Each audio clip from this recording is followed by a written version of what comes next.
Good morning.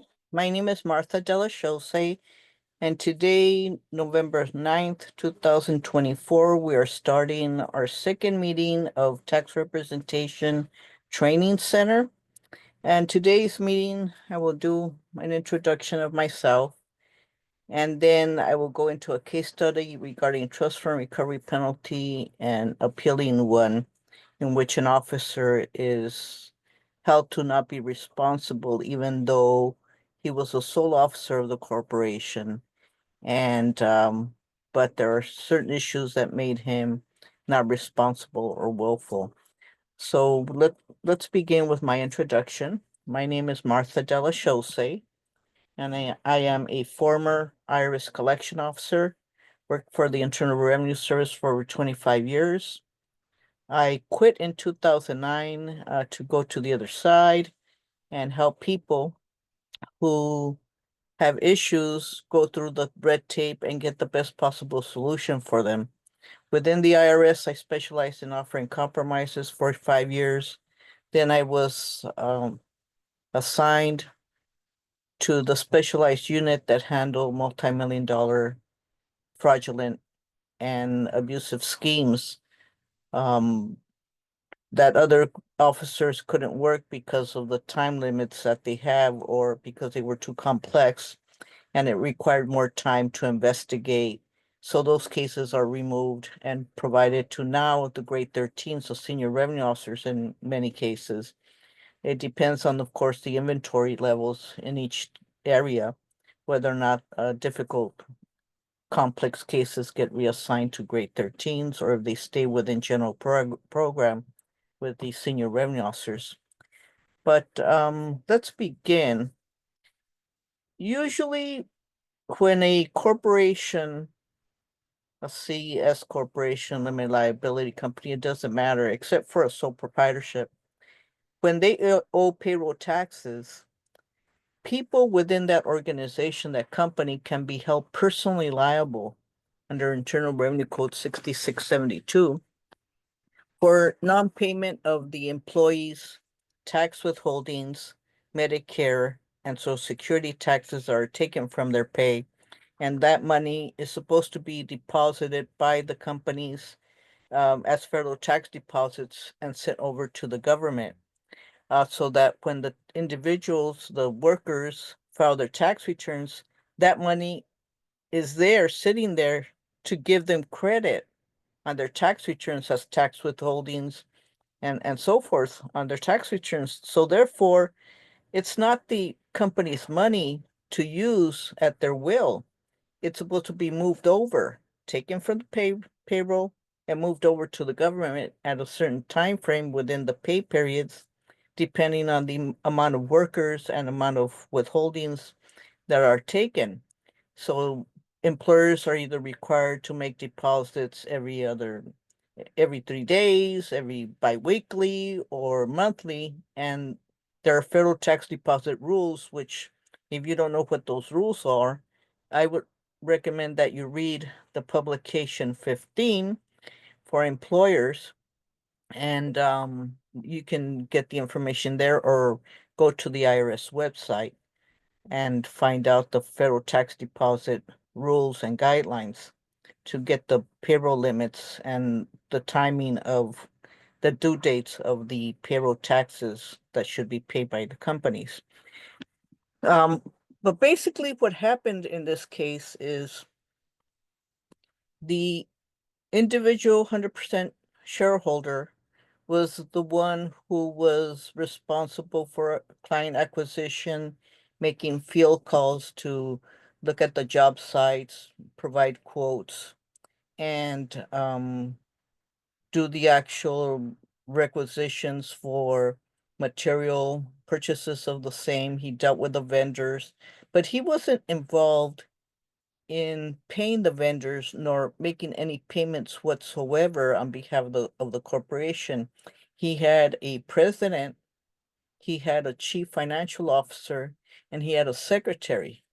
Now, none of these people did the work that he performed. They were assigned of specific duties within that organization. And mainly one of them was the chief financial officer was responsible for all the financial transactions for the company, including paying the payroll taxes and making sure that the tax returns were filed and processed.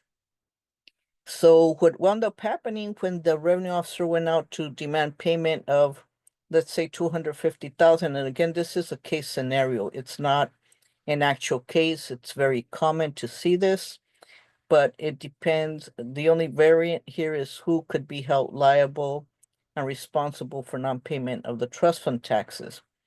Just because somebody holds a title, that doesn't mean that the IRS should automatically blame them for and pursue them for the assessment of the trust fund recovery penalty. That is what it's called when they transfer the liability of the corporation, the portion of tax withholding and Social Security and Medicare.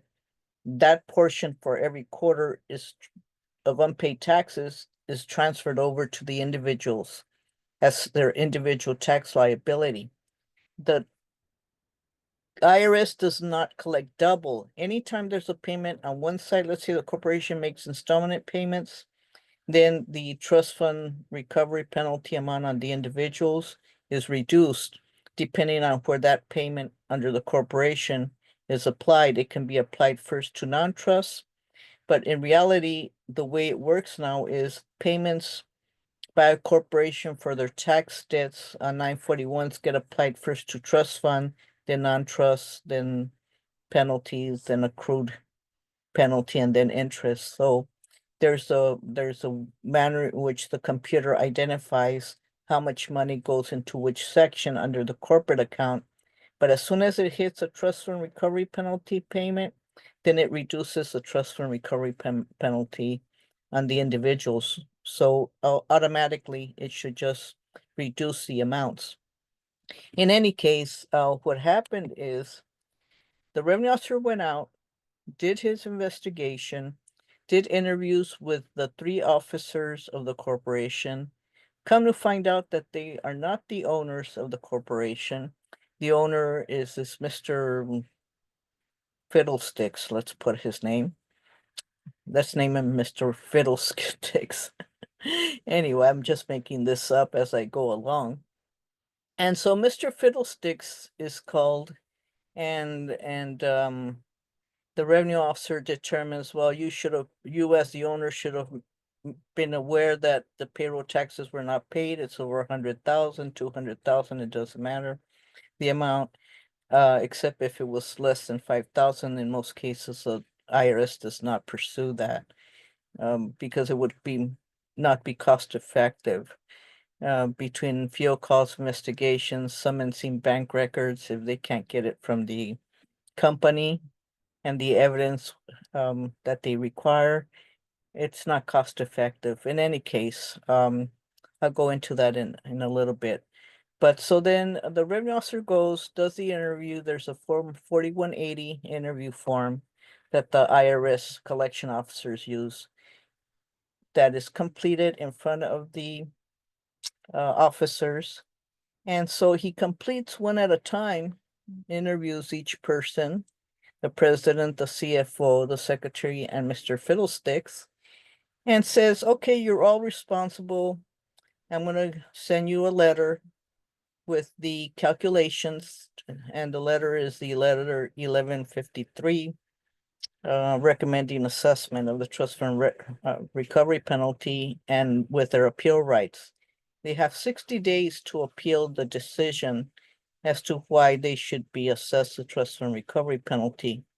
Attached to that letter is a little half sheet with every period, every 941 or excise tax, with the tax period, the amount of the trust fund, and what the original balance is for that quarter or the remaining balance, and then at the end, the total trust funds that equal the 200,000.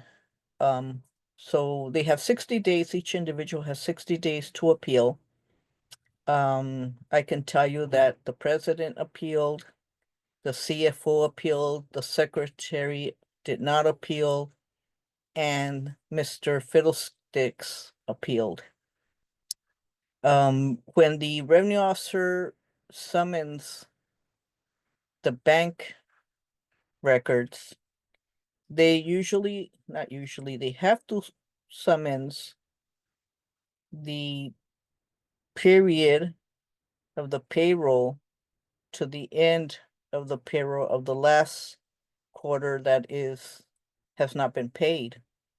So they summon all the bank statements and they summons copies of the canceled checks front and back to prove who signed and who cashed those checks.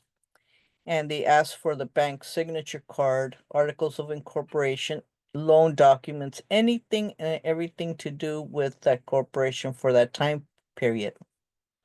Why is that? Because if the corporation secured any loans, and when he asked the corporate officers for any loan documents, they failed to provide them. So the revenue officer will seek them from any bank sources, any loan sources. They will see in the account transcript and the IDRS integrated data retrieval system, which is a computer system. There's ways that they can see levy sources, and those levy sources are usually the sources for banks and financial institutions that the companies have utilized in the past or are currently utilizing. One of the things that revenue officers have to do when they go out to make a field call and demand the money, the 200,000, is they're supposed to secure levy sources or bank sources. Which bank accounts, which bank do you use? Account numbers, who has access to the funds, who's on the bank signature card. All those questions are asked by the revenue officer on their initial contact. If they're not able to secure that information, they need to put it in their case history as to why they were not able to secure it. I mean, many times I would go to the field and the main officers wouldn't be there. So I would look around the office. If it's a secretary or employee that wouldn't be able to provide me that information, I would give them my card. I would leave them a package if I had a package already with the notices, publications, and requests for additional information based on the amount of money that is due and what I suspect if they haven't paid by now that they won't be able to pay. So I ask for financial records, financial statements, whatnot. And then I would schedule them for a meeting to do the 4180 interview on each officer. And so I would act like if one of them had been there and I would have this package ready to provide and leave there for them to contact me with a deadline, of course, where all this information and documentation is supposed to be provided if they cannot full pay. So at that point, what I would do is make a field call. Nobody who can respond to my questions would be there. I would leave the package and my calling card with the employee who was there. And I would look around for calendars, bank calendars, or calendars provided by vendors. And you look at, I would look around and see what I could see as far as equipment, computers, maybe a floor plan of the company location. Why the floor plan? Because as a revenue officer, maybe in the future, I would have to recommend seizure and seizure of the assets. And I would like to know how big or how much space the company has to conduct business. So if within that space, you would expect to find machinery and equipment, inventory, whatnot, depending on the industry that they're in. So I would look around for answers and information. And of course, in the meantime, here I am also talking to this individual and telling him, okay, what's the name of the officer, who's the president, any other officers, get their names, get their phone numbers, if they're able to provide that. Many times the employee who is a barrier to communicate with others within the company, the wall basically, they're not allowed to provide any information, especially to government officials. So sometimes they would just give you the first name of the officer, the president.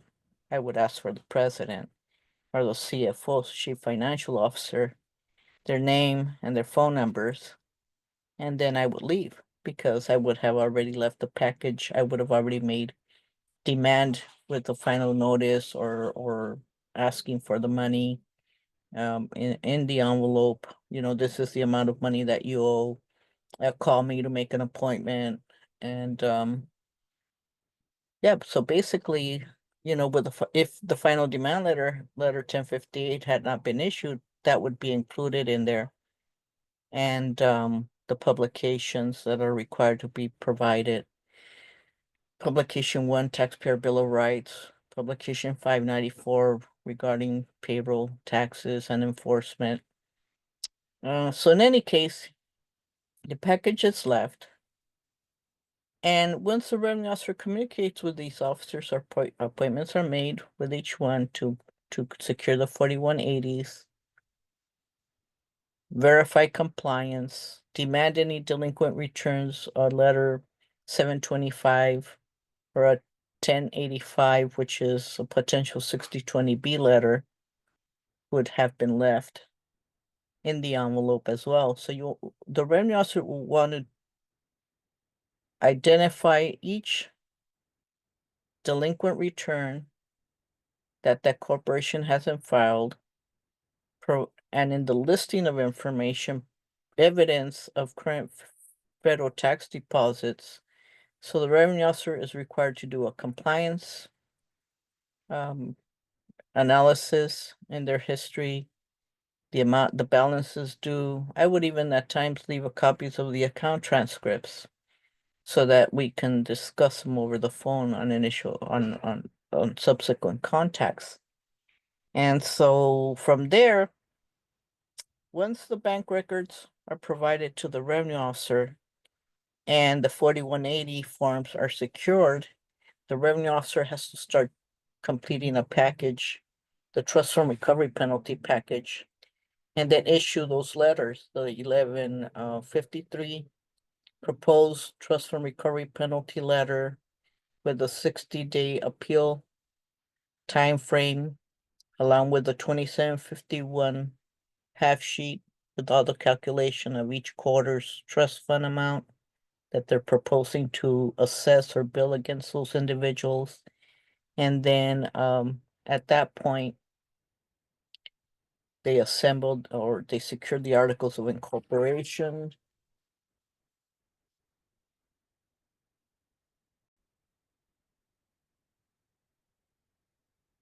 So basically, what happens afterward is once Mr.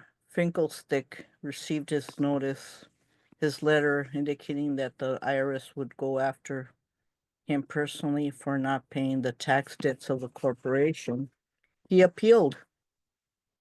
And the appeal has to be in writing.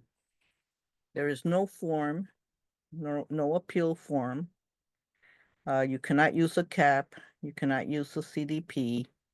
You would have to write out a request for appealing of a trust fund recovery penalty, provide the facts. You need to know how to write to the case. What is your basis for appealing? Why Mr. Finkelstick is not responsible? Why he was not willfully responsible, or why he was not responsible for paying those payroll taxes, and why he was not willful in not paying those taxes. And so in order for the trust fund recovery penalty to be assessed against someone and for it to stick, a person would have to have been willful, knowing that a tax liability is due, and he willfully or she willfully failed to pay it. And they also have to have the responsibility factor. Since Mr. Finkelstein was not on the bank signature card, the meetings of that he had with his staff never established that he was responsible for reporting or paying the payroll. He was not on the bank signature card. So all the financial decisions, of course, if there was any indication that Mr. Finkelstein during those quarters was aware that the CFO, the chief financial officer, who was responsible for all the financial decisions, if Mr. Finkelstein in during those quarters that the taxes were not paid was in fact notified or knew about notices and letters, he being the 100% owner of the company could have been held liable even though he was not on the bank signature cards, not because he was the sole officer or owner, not the officer, but the owner of the company. But as such, at the point in time when you become aware of a payroll debt and you're within a company and you have some responsibility of hiring or firing those officers, then the IRS can have a case against you for not paying those payroll taxes because he could have fixed the problem. As the owner of that company, he could have fired the officers or he could have made arrangements to borrow the money, reorganized the financial situation of the company so that they can either make payments, some sort of effort on Mr. Finkelstein's part to pay those payroll debts. So basically, what I'm trying to say is, depending on the facts and circumstances, an appeal of that nature, or in this example of Mr. Finkelstein's situation, it can go either way, depending on the interviews of the other people that were conducted and his duties, Mr. Finkelstein's duty as an owner of a company. Just because you have a title tool in a company, that doesn't mean you are responsible or willful. It's the actions that were taken or not taken during those periods. So, as I mentioned, Mr. Finkelstein appealed and he was deemed not to be responsible because he did not become aware of the non-payment of these taxes until the revenue officer showed up and he started asking questions and scheduled the interview for the trust fund recovery penalty. So in no time was there any evidence or indication that Mr. Finkelstein, as the owner, knew that these taxes were not paid up until those periods had transpired and time had passed. So the appeals officer determined that the IRS could not assess the trust fund recovery penalty against Mr. Finkelstein. As far as the others, secretary was deemed not to be responsible because she only worked under the direction of the president and the CFO. Yes, she helped prepare the tax returns, the 941s, 940s, 1120s, and any other type of tax returns required by the state or reports for the company, but it was all under the direction of the CFO or the president. And yes, she had bank signature authority, but she was there only she was on the bank signature card only as a backup in case the officers were not there for whatever reason. And it did require two signatures on those bank signature cards for checks to be valid. So she had no sole discretion or financial decisions for the company. The main person who was held liable was the chief financial officer. The president partially liable because he got fired within that time period, so he was only liable for the periods that he was the president. So even though the letter could show a lot of tax periods, there might be factors that come into play where you can still appeal partially or all of it for whatever the facts are for each individual. And also remember that when you're dealing with a corporation, due to potential issues of conflict of interest, basically what can happen. So I was saying that when you're dealing with a corporation who has officers, more than one, and they're asking for your help to represent them for the trust fund recovery penalty or any other personal tax debt or other issue regarding taxes, you have to make a decision whether that would be a conflict of interest if you were to represent more than one person. That doesn't mean that if you have more enrolled agents on your staff, that your company cannot represent the others. You would designate other people in your office as the advisors, as the enrolled agent power of attorney for the other officers, and you cannot communicate between yourselves on what's going on the cases, because then you're affecting one individual versus the other. That's where the conflict comes into play, because in most cases, people will be challenging each other and blaming each other, fighting amongst themselves as to who's responsible or who isn't. So how can you be impartial if you're representing more than one individual? That's why I would recommend that maybe you refer those other people out to other enrolled agents, CPAs, or tax attorneys who can help them. And as I mentioned, if you have other staff members who can take care of their cases, their individual cases, to refer those individuals out to your other staff members who are in your company. That way you don't lose that potential source of income and your cases.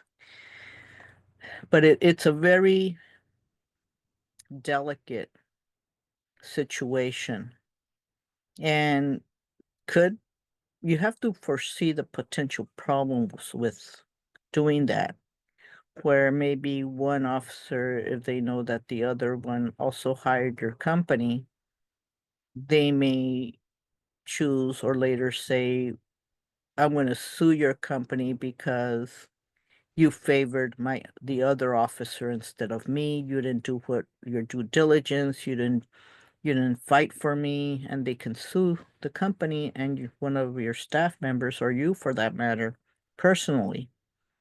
Uh, Another thing I would advise is that not only should you, if you have a company, have liability insurance, but maybe your staff members, if that liability insurance doesn't cover your staff members, because anybody can sue your company, but those staff members as individuals can also be sued. I mean, we are unfortunately in a society that favors lawsuits, unfortunately, whenever they have problems or don't agree with the outcome of situations. So very forget that. I'm not even going to try to litigious, or forget. I'm not even going to try to say the word, but you know what I'm trying to say. We are fond, in many cases, some of us, in filing lawsuits, especially if it's with a contingency with an attorney where there's no out-of-pocket money involved. It's contingent upon the attorney winning the case. And I don't think you or your staff members would want to face that possibility for a few $1,000, a couple of $1,000 for representing these people in an appeal for this type of situation.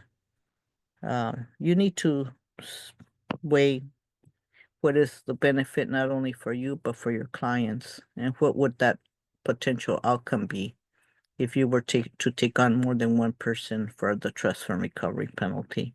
Just keep that in mind. And employees, people under your company, can also sue you for not having sufficient business insurance to cover their errors and omissions. So it's not a win-win situation when you really look at it.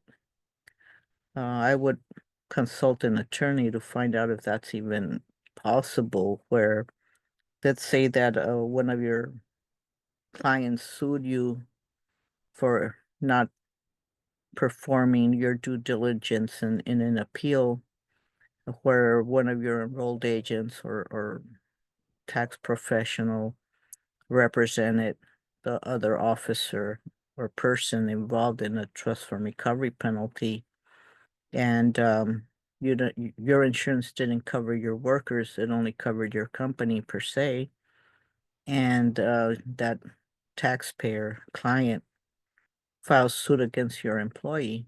Who do you think that employee is going to look to defend them? After all, they are under your umbrella, or at least that's what they think. But what if your errors and omissions only covers you and your company, not your employees? I mean, I had errors and omissions insurance, but I never had employees, so I don't recall. It's been a long time, over 15 years since I had that. What would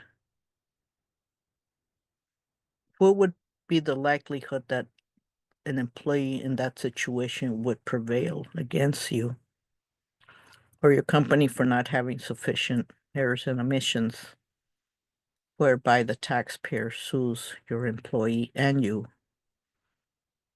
for not being successful in representing them on an appeal of this nature, or any type of case for that matter. Anyway, I'll give you that as a research. Look into your errors and omissions insurance. Also, there is an assignment on the website for this meeting. And basically, in reality, it's not an assignment. It's the case study itself, with other names, because I'm going by memory and giving you examples as I go. That case study is similar, but it gives you court cases relevant to which course cases you can cite for situations like Mr. Finkelstein. So I would recommend you go to my website, go to meeting 2, and look for the assignment. Like I said, it's not really an assignment, it's a case study. Well, I'll leave it at that. Thank you very much, and hope you will join us on our next Saturday's meeting. And next time I will try to put the link on Facebook and other social media so that you folks won't miss it. All right. Thank you very much. Bye-bye.